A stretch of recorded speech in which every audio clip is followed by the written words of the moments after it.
देखिए हर खबर यहीं पर, सब्सक्राइब कीजिए TV9 भारतवर्ष।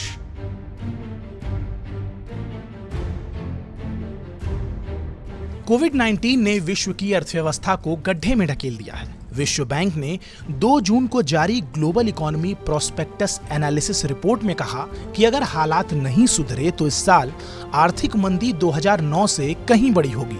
ये पिछले 80 सालों की सबसे बड़ी आर्थिक मंदी हो सकती है। इसका असर भारत जैसे विकासशील देशों पर बेहद बुरा होगा।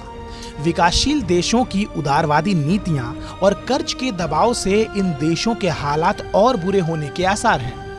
अमेरिका, चीन समेत यूरोपीय संघ के देशों की अर्थव्यवस्था में अगर 1% की भी गिरावट होती है तो ये विकासशील देशों के लिए त्रासदी होगी। विकसित देश और चीन मिलकर दुनिया की अर्थव्यवस्था में 50% से अधिक की हिस्सेदारी रखते हैं। यही नहीं, कोरोना महामारी के असर से करीब 6 करोड़ लोग गरीबी रेखा के नीचे आ जाएंगे। विश्व बैंक के ग्रुप प्रेसिडेंट डेविड मालपास का कहना है कि बढ़ती गरीबी के ये आंकड़े आने वाले दिनों में कहीं ज्यादा बढ़ सकते हैं। इस समय भारत ने national council of employed research की एक रिपोर्ट में पहली तिमाही की जीडीपी में 25% गिरावट आने का अनुमान है। हालांकि कृषि क्षेत्र में 3% की बढ़ोतरी की संभावना थोड़ी राहत देने वाली है। कोविड महामारी के दौरान 60% प्रवासी मजदूर अपने घरेलू राज्यों की ओर लौट चुके हैं। इनमें से अधिकतर लोगों ने पब्लिक ट्रांसपोर्ट का इस्तेमाल बिल्कुल नहीं किया है। सरकार अगर प्रवासी मजदूरों को लौटाने में असफल रहती है तो ये भारतीय अर्थव्यवस्था के लिए बहुत बड़ा झटका होगा। NCAED द्वारा जारी रिपोर्ट के अनुसार अप्रैल-जून के दौरान कृषि क्षेत्र को छोड़कर सभी क्षेत्रों में भारी गिरावट आएगी। यही नहीं, बिगड़ी अर्थव्यवस्था में सुधार की संभावना भी जल्द नहीं दिखती है।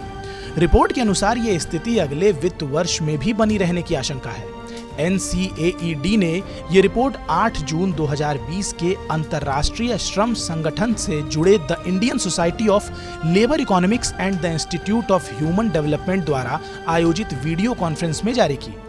Centre for monitoring of Indian economy ने भी अप्रैल-मई के आंकड़े जारी कर बताया कि इस दौरान देश में बेरोजगारी दर 24% होने के साथ ही अपने उच्चतम स्तर पर पहुंच चुका है। NCED के अनुसार अप्रैल-जून की तिमाही में औद्योगिक उत्पादन 54.3% गिर जाएगा। सर्विस सेक्टर में भी 16% की गिरावट रहेगी। सभी रिपोर्ट्स का सार यही है कि इस वित्त वर्ष में ग्रोथ रेट के सुधार की गुंजाइश ना के बराबर है। कृषि की जीडीपी में 3% की बढ़त थोड़ी सी उम्मीद दिखाती है।